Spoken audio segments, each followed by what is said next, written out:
กองกำลังผาเมืองปะทะกลุ่มขบวนการลักลอบลำเลียงยาเสพติดยึดยาบ้า 600,000 เม็ดพื้นที่อำเภอแม่อายจังหวัดเชียงใหม่หลังจากกองบังคับการควบคุมทหารพรานศูนย์ปฏิบัติการกองทัพภาคที่ 3ได้รับรายงานจากแหล่งข่าวว่าจะมีการลักลอบลำเลียงยาเสพติดจากฝั่งประเทศเพื่อนบ้านผ่านเข้าในพื้นที่รับผิดชอบจึงได้จัดกำลังลาดตระเวนเฝ้าตรวจเพื่อป้องกันและสกัดกั้นการกระทำผิดกฎหมายบริเวณช่องทางธรรมชาติบ้านนายอายหมู่ 9 ตำบลแม่อายอำเภอแม่อายจังหวัดเชียงใหม่ต่อมาชุดปฏิบัติการลาดตระเวนเฝ้าตรวจได้ตรวจการพบกลุ่มบุคคลต้องสงสัยประมาณ 3-5 คนสะพายกระเป๋าเป้ดัดแปลงไว้ด้านหลังเดินทางผ่านเข้าในพื้นที่ที่กำลังวางกำลังเจ้าหน้าที่จึงได้แสดงตัวเป็นขอตรวจค้นแต่กลุ่มบุคคลดังกล่าวได้ใช้อาวุธปืนไม่ทราบชนิดยิงใส่ฝ่ายทหารก่อนจึงเกิดการยิงปะทะกันนานประมาณ 5 นาทีเสียงปืนอาวุธสงบลงฝ่ายทหารปลอดภัยจึงได้วางกำลังควบคุมพื้นที่เกิดเหตุไว้พร้อมทั้งจัดกำลังเพิ่มเติมในพื้นที่ประทะจำนวน 2 ชุดปฏิบัติการเพื่อเข้าพิสูจน์ทราบจากการตรวจสอบพบบริเวณพื้นที่เกิดเหตุพบกระสอบดัดแปลงเป็นเป้สะพายหลังจำนวน 4 กระสอบภายในบรรจุยาบ้าเป้ละ 150,000 เม็ดรวมประมาณ 600,000 เม็ดไม่พบกลุ่มขบวนการบาดเจ็บหรือเสียชีวิตในที่เกิดเหตุคาดว่าอาศัยความชำนาญพื้นที่หลบหนีเข้าไปฝั่งประเทศเพื่อนบ้านต่อมาวันเดียวกันพลตรีกิตดากรจันทราผู้บัญชาการกองกำลังผาเมืองมอบหมายให้พันเอกเดชาธรสายหยุดรองผู้บัญชาการหน่วยเฉพาะกิจชัยยานุภาพเป็นผู้แทนร่วมกับหน่วยงานที่เกี่ยวข้องลงพื้นที่เพื่อตรวจสอบการตรวจยึดยาเสพติดดังกล่าวและได้นำของกลางส่งให้สถานีตำรวจภูธรแม่อายเพื่อดำเนินการตามกฎหมายต่อไปเหมือนถูกตัดเส้นเลือดใหญ่ทำให้คนในชาติต้องอดอยากปากแห้งเพราะทางการไทยได้มีคำสั่งจากศูนย์สั่งการชายแดนจังหวัดตากปิดท่าข้ามใน 5 อำเภอชายแดนนอกจากการระงับการใช้ท่าข้าม 48 แล้วยังมีการสั่งปิดท่าข้ามสินค้าอีก 59 ช่องทางมีการสั่งห้ามรถสินค้าข้ามไปส่งสินค้าในฝั่งประเทศเมียนมาโดยเด็ดขาดตามมาตรการดังกล่าวเน้นย้ำห้ามบุคคลไม่ให้ไปหรือมากับสินค้าโดยเด็ดขาดหากปล่อยปละละเลยให้มีการนำพาแรงงานต่างด้าวเข้าเมืองผิดกฎหมายและลักลอบขนส่งสินค้าผิดกฎหมายเช่นยาเสพติดอาวุธปืนหรือช่วยนำพาอาชญากรข้ามชาติไปประเทศเมียนมาจะถูกยกเลิกการใช้ช่องทางทันทีการขนส่งสินค้าไปประเทศเมียนมาหรือเมียนมามาไทยจากเดิมขับรถบรรทุกข้ามไปมาไทยเมียนมาได้แต่เปลี่ยนเป็นใช้เครนยกสินค้าขึ้นจากเรือโป๊ะแทนโดยอนุญาตให้รถบรรทุกมาถ่ายสินค้าบนโป๊ะได้เพื่อตัดเส้นทางลำเลียงยาเสพติดแรงงานเถื่อนหรือการลักลอบหลบหนีเข้าไทยทั้งหนีจากฝั่งไทยไปพม่าหรือฝั่งพม่ามาไทยนายอุดมสุขสดผู้ประกอบการท่าข้ามขนส่งสินค้าอำเภอแม่สอดจังหวัดตากเปิดเผยว่าคำสั่งของศูนย์สั่งการชายแดนจังหวัดตากส่งผลกระทบเป็นอย่างมากกับการขนส่งสินค้า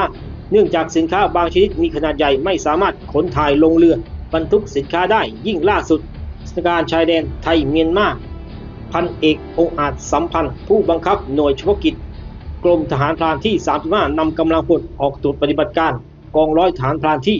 3506หน่วยเฉพาะกิจทหารพรานที่ 35ที่ปฏิบัติงานร่วมกับเจ้าหน้าที่ศุลกากรแม่สอดได้ตรวจสอบความเรียบร้อยและทำความเข้าใจกับผู้ประกอบการท่าข้ามในพื้นที่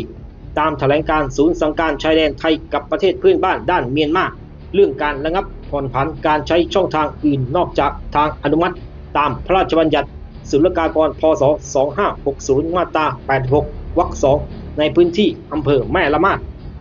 จังหวัดตากโดยปัจจุบันผู้ประกอบการช่องทางท่าข้ามช่องทางนอกทางอนุมัติและเจ้าหน้าที่ศุลกากรได้ยึดถือตามข้อสั่งการให้ห้ามรถยนต์บรรทุกทุกประเภทข้ามไปยังประเทศเมียนมาเพื่อป้องกันการลักลอบกระทำผิดกฎหมายขณะเดียวกันกรมการค้าต่างประเทศเปิดเผยว่าหลังปราบปรามแก๊งคอลเซ็นเตอร์กระทบค้าชายแดนไทยเมียนมาทำส่งออกน้ำมันไปเมียนมาวูบส่วนการค้าชายแดนและผ่านแดนเพิ่มขึ้น 19% นางอรดาเฟื่องทองอธิบดีกรมการค้าต่างประเทศกล่าวว่ากรมได้ติดตามการปราบปรามกลุ่มคอลเซ็นเตอร์ตามแนวชายแดนไทยเมียนมาซึ่งมีผลกระทบต่อการค้า ที่มูลค่าการค้า 17,470 ล้านบาทลดลง 3% เป็นการส่งออก 10,027 ล้านบาทลดลง 0.6% การนำเข้า 7,443 ล้านบาทลดลง 6% ซึ่งสินค้าส่งออกสำคัญที่ได้รับผลกระทบมากที่สุดได้แก่น้ำมันดีเซลและน้ำมันสำเร็จรูปอื่นๆมูลค่าการส่งออกลดลงเหลือ 510 ล้านบาทลดลง 61% อย่างไรก็ตามการส่งออกชายแดนไทยเมียนมาในกลุ่มสินค้าอื่นๆนอกเหนือจากสินค้าพลังงานในภาพรวมยังคงขยายตัวสินค้าส่งออกสำคัญได้แก่น้ำมันดีเซล 3,355 ล้านบาทนะครับก็จะเป็นก้อนประมาณ 100,000 ก็จะมีตัวเลข1กับ2อยู่ข้างหน้าซึ่งจากการพูดคุยกับทีมข่าวนะครับก็จะเป็นแพ็ครวมกันนะครับคุยกับเจ้าหน้าที่แล้วก็คาดว่าจะเป็นกลุ่มของลาหูหรือรีซอร์ในพื้นที่กับมูเซอร์นะครับซึ่งจะเป็นกลุ่มในการลักลอบนำเด็กยาเสพติดในพื้นที่ นะครับก็สำหรับจากการที่พิสูจน์สารนะครับก็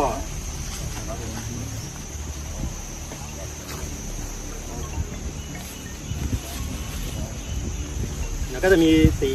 น้ำตาลเข้มนะครับก็มีความเข้มข้นของ